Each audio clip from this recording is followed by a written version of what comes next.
Boa noite, pessoal.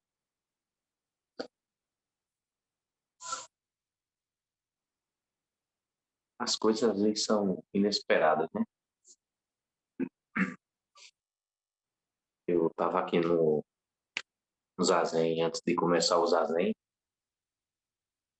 e quando deu a hora, assim, era 15 para as 7, eu fui fazer como manda o protocolo, né? O protocolo manda acender a vela, 2 incensos de espera, e quando falta 10 minutos para começar a prática, aí toca o ram, que é um sino de madeira,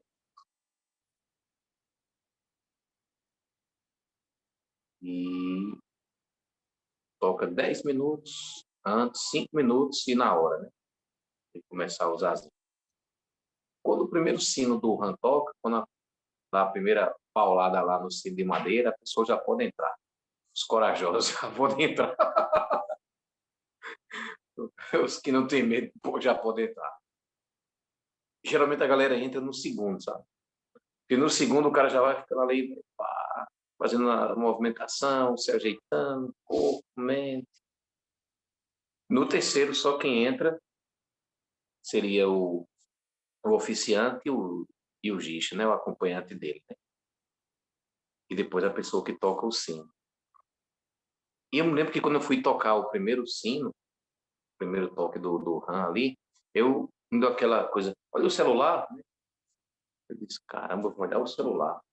Aí quando eu olhei o celular, tinha uma mensagem do nosso praticante aqui, Cristiano, dizendo, eu queria participar, tem como mandar o link aí? Eu disse, rapaz, tem como mandar o link, né? O que custa mandar o link?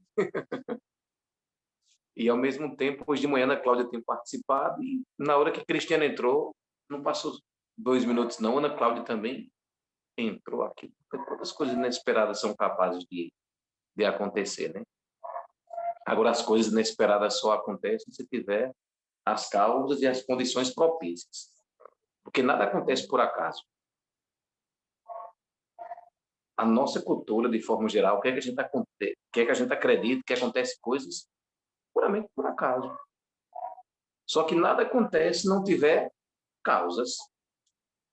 Causas que podem ser longínquas, de tempos imemoriais, e causas imediatas. Eu acho que quando o Cristiano perguntou do link, eu acho que faltava uns 15 minutos mais ou menos para começar realmente a usar Zen, não é?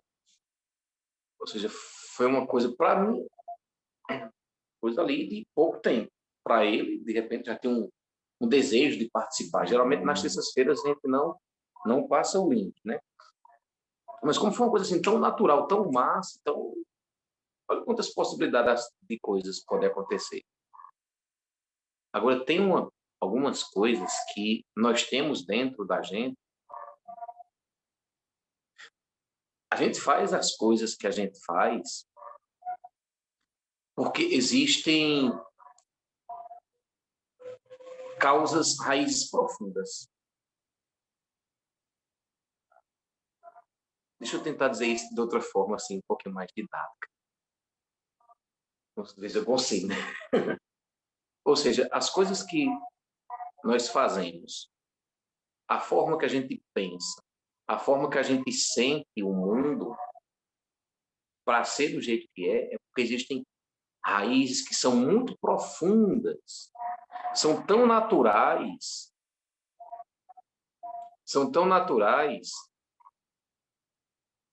que é como respirar e a gente nem nota.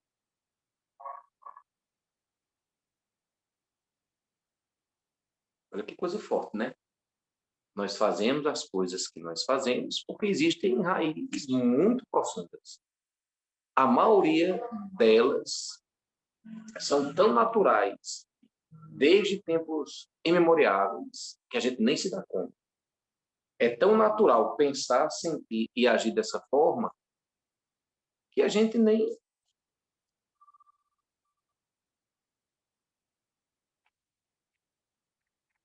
A gente pensa, é assim mesmo. Não, é assim mesmo. Quando a gente pratica zazen, essas raízes que estão muito enraizadas, muito firmes na nossa estrutura de personalidade, quando a gente pratica realmente zazen, essas raizezinhas que nos obrigam a pensar, sentir e agir sempre da mesma forma, essas raízes elas vão ficando um pouco mais afrouxadas. Elas vão ficando mais folgadazinhas. E a gente começa aos poucos a se desprender dessas raízes que nos obrigam a fazer as coisas sempre da mesma forma. Porque essas raízes, na verdade, quando elas não são boas, elas criam em nós uma falsa estabilidade. Uma falsa estabilidade. Porque a gente já sabe como que são as coisas, só que a gente sabe como são as coisas e age, na maioria das vezes, de forma nem sempre apropriada. Então, quando a gente sente em zazen, parece que a gente vai... É uma coisa assim... Tá tudo meio pegajoso. Lodo. A gente vai se movimentando no dia a dia e esse lodo é pegajoso, então a gente fica com aquele conjunto de coisas dentro. Sempre fazendo as mesmas coisas, pensando na mesma coisa. Quando a gente pratica zazen, esse lodo fica menos pegajoso. Essa raiz fica menos fortalecida. É como se criasse uma certa distância entre aquelas sementezinhas que não são boas e a gente começa a encontrar uma certa espacialidade para cultivar outras coisas. Quando a gente realmente pratica zazen com certo... com afinco, a gente percebe que tem as nossas coisas do ego. A gente percebe que tem o programado, o como a minha mente quer que as coisas sejam, e que é mais fácil eu ir para lá. Mas eu também começo a perceber, quando esse fluxo vem, eu começo a perceber que essa coisa programada vem, só que agora eu tenho uma coisa chamada de liberdade, para não fazer mais como programado. Olha como é interessante, uma coisa bem simples. Sexta-feira eu vou fazer uma semana, depois do jogo do Brasil, que a gente foi ao parque. Tem um parque aqui, lá no Parque do Povo. Aí minha filha combinou com as amigas dela para ir. Aí a gente, como criança, vamos. Mas não, aí a desculpa, né? Olha como a gente dá logo uma desculpa. Ah, mas não vale a pena ir para lá, deixar, depois buscar. Não vale a pena. Qual é o melhor? O melhor é ir e ficar. Claro, eu tô indo para aí. Gente, é só a desculpa. A gente justifica tudo. A gente justifica tudo. E eu me lembro que antes da pandemia a gente tinha ido e estava eu e Thierry, que é um sobrinho meu, e a gente é meio fortinho, né? A gente é meio fortinho. E aí tem um brinquedo lá que são os aviãozinhos. Você sobe no avião, o cara lá aperta um botão e o bicho fica assim, devagarzinho, a galera curtindo. E eu só vi quando minha filha, não me lembro quem estava com ela, acho que ela estava só, não me lembro, na frente fez um gesto que eu entendi completamente diferente. Eu pensei, não, acho que ela está louca, ela não está dizendo coisa com coisa. Aí eu disse, Terry, como é que a gente vai para subir? Aí ele disse, eu não sei não. Eu digo, acho que não sobe, Terry, porque a gente é meio pesado. Eu até disse, é o peso, Terry, que faz com que a coisa não suba, que o avião não suba, Terry. Ele disse, pode ser. Deixa que lá na frente, lá em cima, minha filha estava desse jeito assim, ó, mandando a gente apertar o botão. E na minha cabeça, nem na cabeça do menino que estava comigo, Terry, não passou que era simplesmente apertar o botão. Ela fazia desse jeito assim.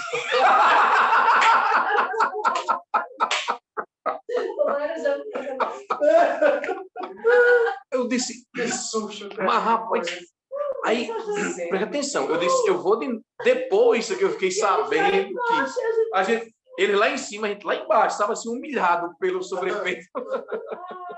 Jurando que era o peso deles. Aí passou um tempo, né? Esse mundo quase pós-pandemia, vamos de novo. E como a gente tem muitas coisas programadas, a gente quer fazer as mesmas coisas de novo. Só que agora eu já tinha aprendido que era só apertar o botão, né? Eu disse, vamos nós dois. E a gente vai apertar o botão, que é para a gente subir tão alto. Só que da outra vez, eu pensei que eu era corajoso. Dessa vez, na hora que eu apertei o botão, que o bicho subiu um pouco mais, eu disse, baixa. Baixa, porque está muito alto, não tem condição, não. Então, assim, a gente tem coisas que são programadas, coisas que a gente lembra e coisas que a gente não lembra, mas que faz com que a gente faça as coisas que a gente faz. Nesse mesmo dia, dessa vez, agora sexta-feira, vai completar uma semana, eu disse, Thierry me chamou, vamos no carrinho bate-bate? Eu digo, vamos no carrinho bate-bate. Eu tenho 42 anos. 42 anos depois, porque eu vim saber porque o nome é carrinho bate-bate. É porque a galera realmente vai para bater, tá entendendo? A galera vai para bater um no outro. Eu digo, não é para andar, não. Isso mesmo, não é para andar, não. Como não é para andar? Porque na minha cabeça é assim. Na minha cabeça é assim. Você tem que desviar. Essa galera não tem carteira. Essa galera não tem carteira. Não pode andar no trânsito, então existe essa coisa aqui. E como eles não sabem dirigir, eventualmente vão bater um no outro. Mas eu descobri que não é assim.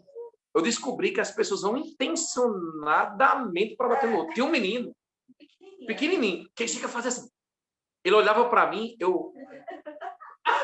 né, carteira já, faz muitos anos, carteira. O moleque olhava assim para mim, eu desviando de tudo, ele olhava aí. Eu pensava, mas não dizia aquilo que eu pensava. Né? A infeliz nas costas é outra.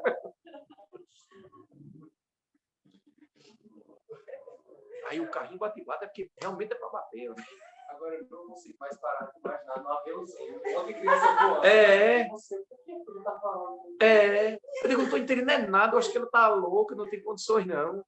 E, véio, como a gente interpreta dentro da nossa realidade. A gente passou vários tempos rindo, né, sobre essa história. É mais fácil aceitar que estava gordo demais do que doida. Apertar um botão. Tinha dois botões na nossa frente. Tinha um botão verde e um botão vermelho.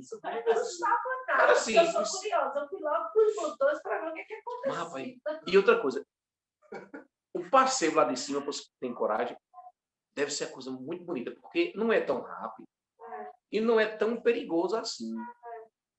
Só que dessa vez fui eu e Thierry, e da outra vez eu fui sozinho para ver se eu tinha coragem também. Eu apertei, subi um pouquinho, lindo, maravilhoso. Eu sou de Capricórnio, eu gosto da terra.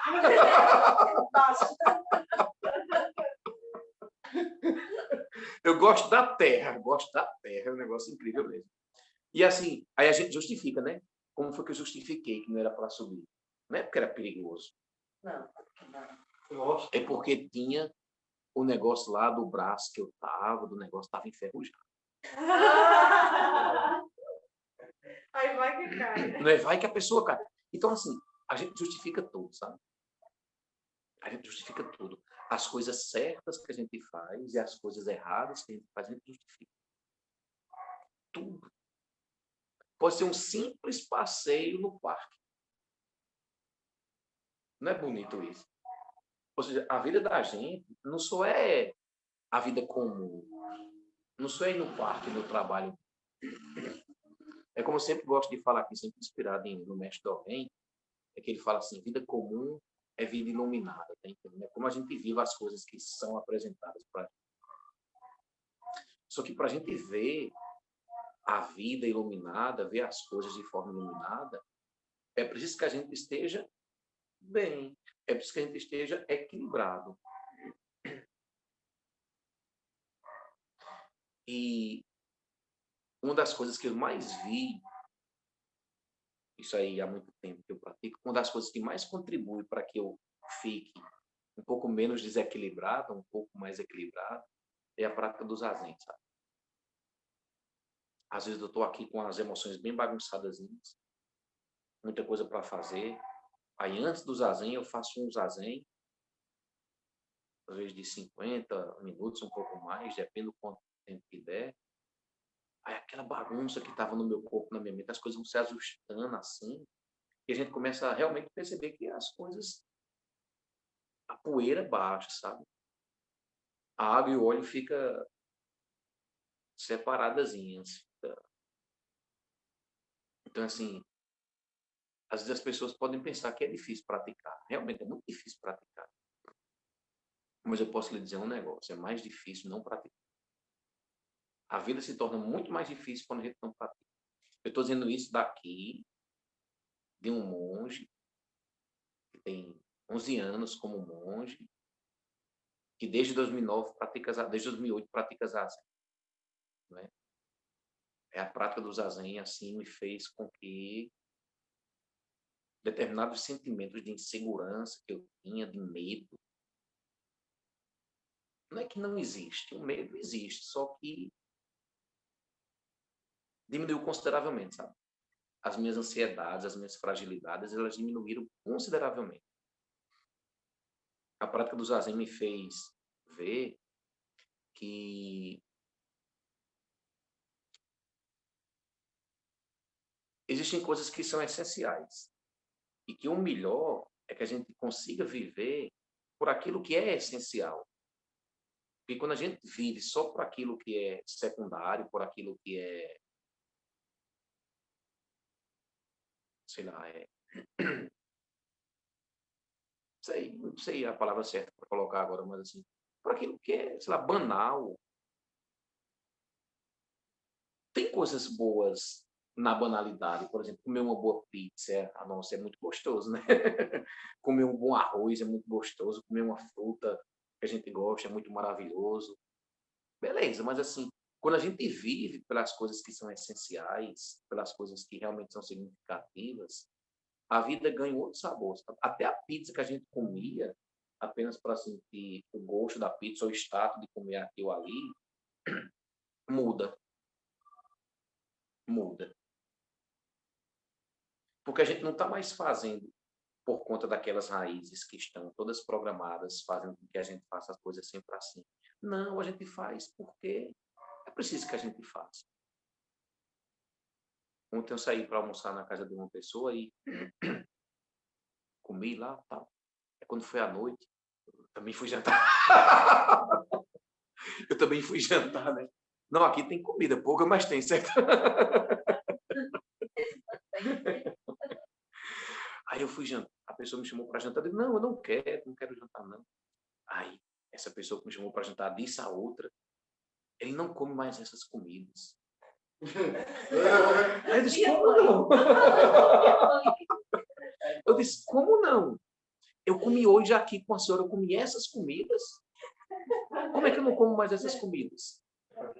Né? Para justificar. Aí a pessoa arrumou um justificativo que foi assim, mas é a carne. Aí eu digo, agora eu entendi.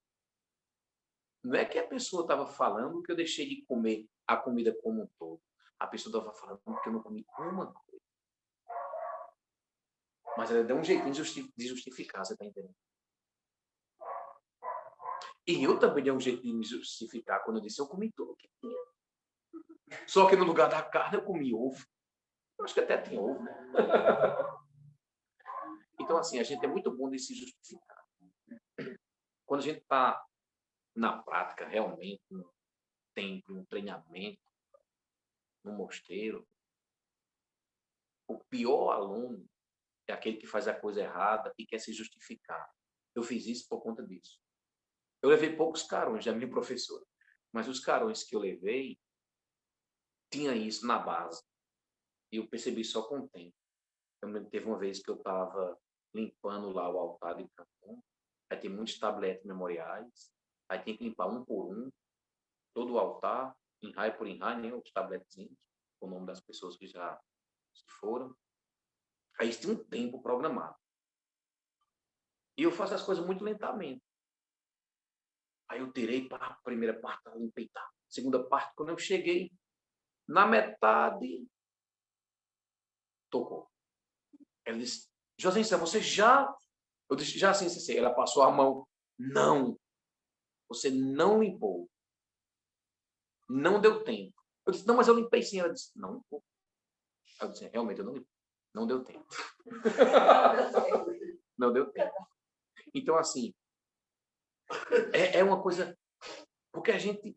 Essa justificativa, ela só reforça muitas coisas erradas, atitudes erradas e pensamentos errados que a gente tem. Sei lá, é como o uso abusivo do celular em sala de aula. Um aluno pega para ver o celular, ótimo, uma vez. Mas quando ele fica com o celular na mão o tempo inteiro e a gente vai reclamar, ele diz, não, eu só estava respondendo a uma mensagem, sei lá, do meu pai. Não é assim? Aí, assim, às vezes até é. Aí você justifica e assim, não tem a humildade de dizer, realmente, existe o telefone da escola, meus pais têm o telefone da escola. Não é assim? Então, assim, a gente tem que ter muito cuidado com as justificativas, sabe, que a gente usa para as coisas. Até que ponto a justificativa realmente é válida ou ela só está reforçando um comportamento que eu tenho? Que pode ser um comportamento negativo. A gente está falando desses comportamentos negativos. Então, assim, é uma das coisas mais importantes que eu usei em si. É que a vida comum não só é a vida comum, não, sabe? É essa vida comum que é a coisa mais preciosa que nós temos. É esse dia a dia, com o almoço inesperado, com o dia de prato inesperado, com as coisas inesperadas, ou as coisas já todas programadas que nós temos para fazer, que é o que há de mais importante. Só que, como às vezes a gente está muito fora, desatento às coisas acontecendo, eu descontextualizado da realidade, eu não vejo a preciosidade que são as coisas. Eu não vejo a preciosidade que é, sei lá, comer o arroz com ovo, um arroz com uma verdura, uma salada, um feijão, uma pizza, sei lá o quê. Uma das coisas que mais me doeu foi uma vez que a gente estava na praia em João Pessoa, a gente foi lá resolver alguma coisa e aproveitou, né? Quem mora em Campinas não pode ir para João Pessoa e não aproveitar a praia, né? Pelo menos aqueles que gostam, né? E a gente justifica, né? A gente está aqui, então a gente precisa ir na praia. A gente eu não tinha um short adequado. Eu tava de calça. Ninguém pode entrar de calça na praia. Poder pode, mas como é que eu ia vir depois? Não, vamos comprar um short. Vamos comprar um short. Eu tenho esse short até hoje. Quando eu vou para a praia, eu só uso ele. Né? Pelo menos isso, né? Aí a gente foi almoçar. A gente pediu lá uma coisa na barraca. Embaixo, do lado esquerdo da gente, tinha uma família. Um casal e uma criança. Eles não tinham nada para comer. Eu digo, caramba, eu tô aqui. Eu vim fazer uma coisa. Fiz o que era para fazer. Tomei um banhozinho de mar. Estou aqui agora almoçando, à beira-mar. Isso é durante a semana, sabe? E aquela galera ali, bicho,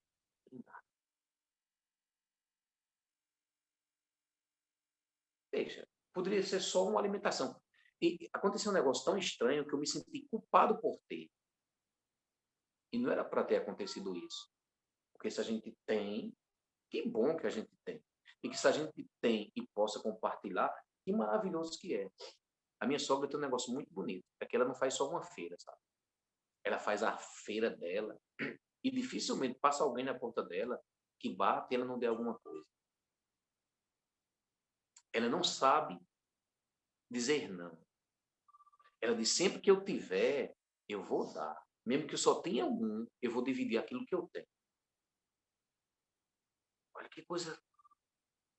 E ela disse, nos últimos anos, aumentou a quantidade de pessoas que passam nas portas pedindo. Antigamente tinha, só que agora tem demais.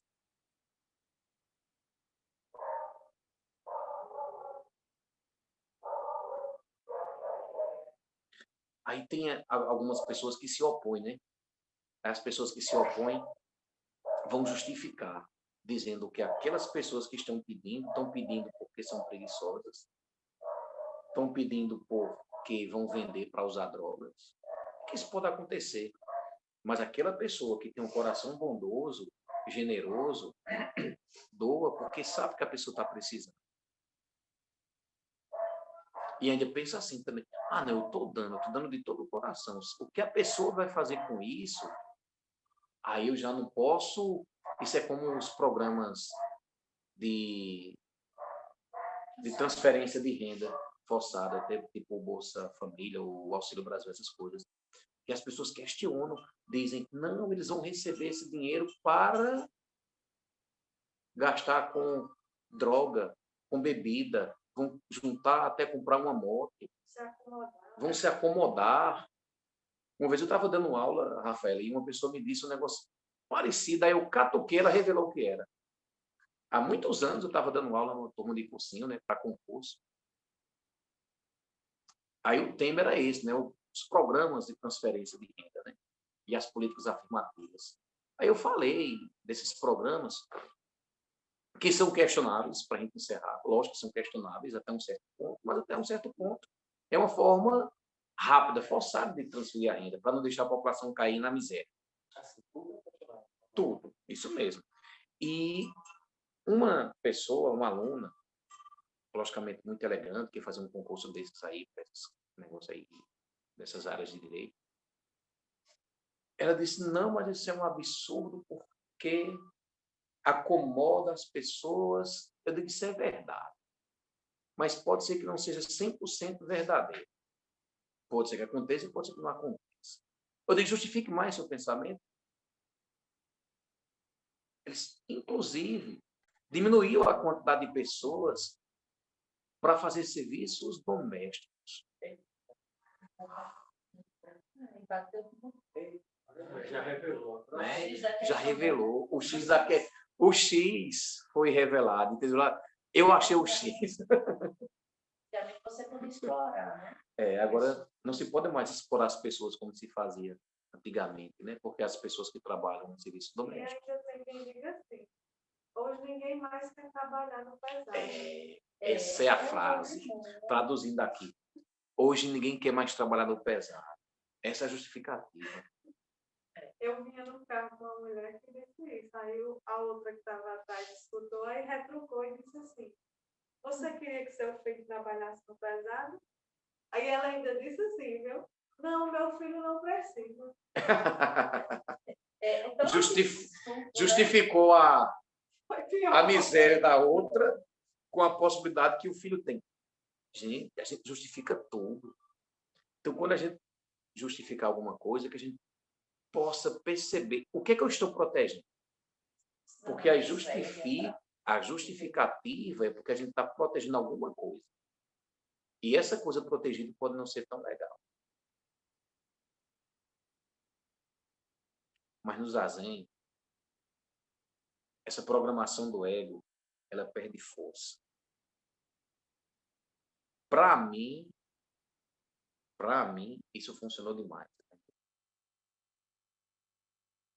De ver as coisas como as coisas. Lógico que tem um fluxo que vai fazer com que a gente veja tudo da mesma forma, sinta tudo da mesma forma. Mas hoje eu sou muito menos vítima do que eu era no passado. O nome disso é morrer e renascer em. Vamos encerrar. Que os méritos de nossa prática se estendam a todos os seres, que possamos torná-lo caminho iluminado.